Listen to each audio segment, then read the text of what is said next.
Celebrities have no choice but to put rude interviewers in their place, like the time Joaquin Phoenix clashed with a reporter who opened with a bizarre backhanded remark. Economic environmental impact in these troubled times? Excuse me? Kidding. You're so much fun. You know what? I think our interviews will last about 2 seconds. I know. Whoa. So this movie it's such a heartwarmer. I cried 3 times during the course of it. I don't believe you've ever cried in your life. Well, you know, it's a cruel and hard world being me, but I like to lie. Things only got worse from there, as Phoenix spent the rest of the interview in an understandably sour mood before abruptly cutting things short. What did you learn about yourself and your voice? Absolutely nothing. Yep. Came out cold. These things happen. They do. And besides enjoying themselves when people see this film, what do you hope that people glean from it when they walk out of the cinema? Thank you. We're done. And while Phoenix fired back with sarcasm, Adam Driver took a much harsher approach when dealing with a pompous movie critic. What do you think about clash scenes? That they look pretty harsh, drastic, and I must say, cheesy for me. What do you think about them? I don't know. Next question.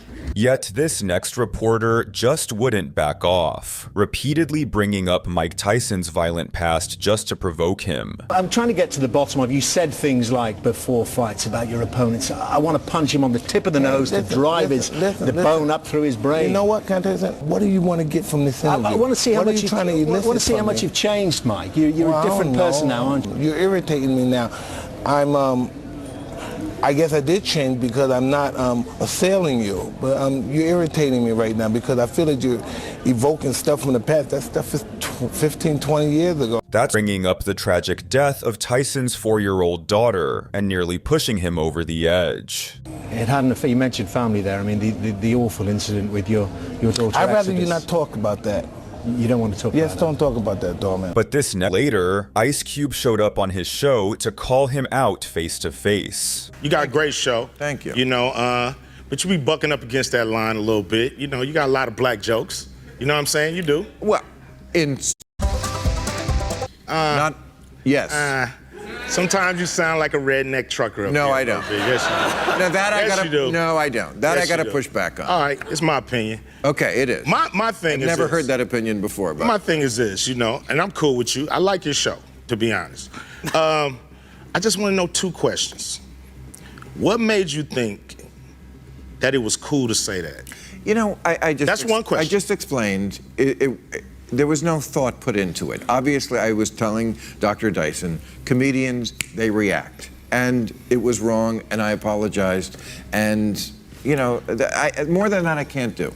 I know, I understand the format, and, you know, you guys say it's a comedian show, but this, to me, is a political show. And I think you just have to not step on some of the political messages that you're saying with a joke, because some things just ain't funny, you know what I mean? This is real right here that we're going through. And I'm not trying to get on your case, Bill. I'm telling you, I like your show, I like you.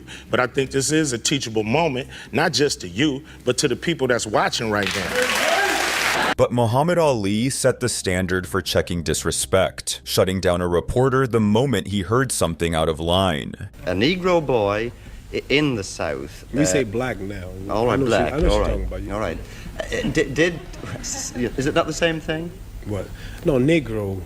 We are taught that all people are named after country. Chinese are named after China. Cubans are named after Cuba. Irish people are named after Ireland. Indonesians named after Indonesia. Japanese are named after Japan.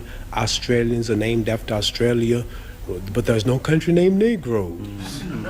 All right, then let me. You understand? I understand. You're not as dumb as you look. Let me rephrase. Yet it was this next confrontation that almost had deadly consequences, as what began as playful banter between Cat Williams and Wanda Smith quickly got personal. What's your favorite thing to cook? Your boys, yeah. They like for me to, I do a really nice broccoli. They like my broccoli and they love my baked chicken. Hey, right now, look up your phone and see what it takes to make broccoli and tell me, does it say heat up water? Shut up. that the only step in broccoli? Simmer. Water? Simmer. Have you ever heard of burned broccoli? Can you burn broccoli? You can't burn it because it's made in a pot of water. The mood shifted dramatically when Smith brought up Williams's past arrests, something he had specifically asked her not to mention before they went on air. I'm a great cook. Whatever. Yes, ma'am. You good at heating stuff up. You're good at telling us about what's going on in jail. I've never been to prison. You have 19 felonies, times. no convictions. Yeah, Knock it off. Prison and jail aren't the same. No. Okay, No. Calm down. Calm down. Only one of us has $12 worth of jewelry on. No. No, $12. No.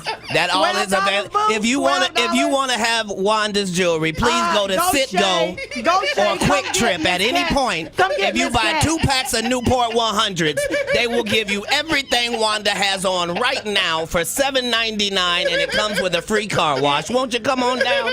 While Paul went nuclear, a young Justin Bieber stayed cool and collected, handling a backhanded question with more poise than anyone expected.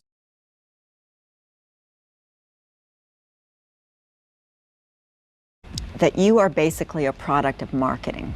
Okay. That when it comes down to it, it's all the YouTube hype, it's all the attention you get online. Okay. Do you see yourself as a product of marketing hype?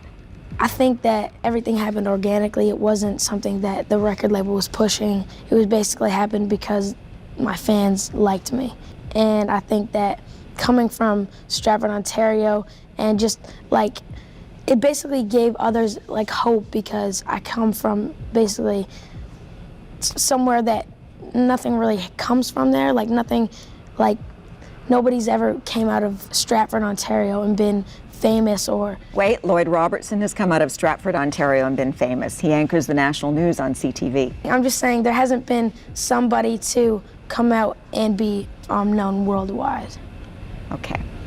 Do you agree on that point? Well, you know, it's hard to say, because I think Lloyd Robertson is known in a little town in Germany? Probably not, because he anchors the national news in Canada. So you're saying you've got international appeal. That's the point you're making? Similar clash would take place on The View after Joy Behar accused Ricky Gervais of sexism, and Gervais wasn't about to back down. Referring to Sex and the City 2, you said, I was sure the Golden Globe would go to the team that airbrushed that poster. Yeah. A little sexist. No, it's not. Why is it sexist? Well, because the girl is saying that the girls are older and they need to be airbrushed. No, I think they look great at their age. Oh. Why hide it?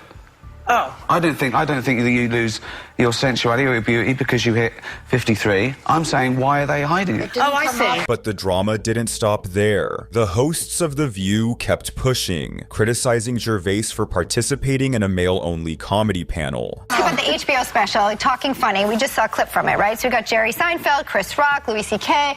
No women comedians on that panel? Who would you replace? I don't know. Replace or add? No, because it was 4 people. Because it's just 4 people. Yeah, so who would you take off? I wouldn't. I would just add. There you go. Things got even more intense when Behar tried to corner Gervais by asking if he thought women were funny. Do you think women are funny? What's the difference? That's ridiculous. It's a different sensibility. Statistically, less women go into stand-up from what I've seen, so there's probably less to choose from. Right. But yeah, there are loads of funny women. I've worked with loads of funny women. Of course there's loads of funny women here. Vince McMahon's reaction, however, was far more explosive, as the former WWE CEO snapped when a reporter implied he was partly responsible for the deaths of his wrestlers. I would accept no responsibility whatsoever for their untimely deaths, none whatsoever. As far as, and you've got that little look on your face like, geez, Vince, how can you possibly say that? Well, but none whatsoever. I mean, they wrestled for you. They were part of your organization. They worked a couple of hundred nights a year for you. They lived this lifestyle. Oh my God, you can't believe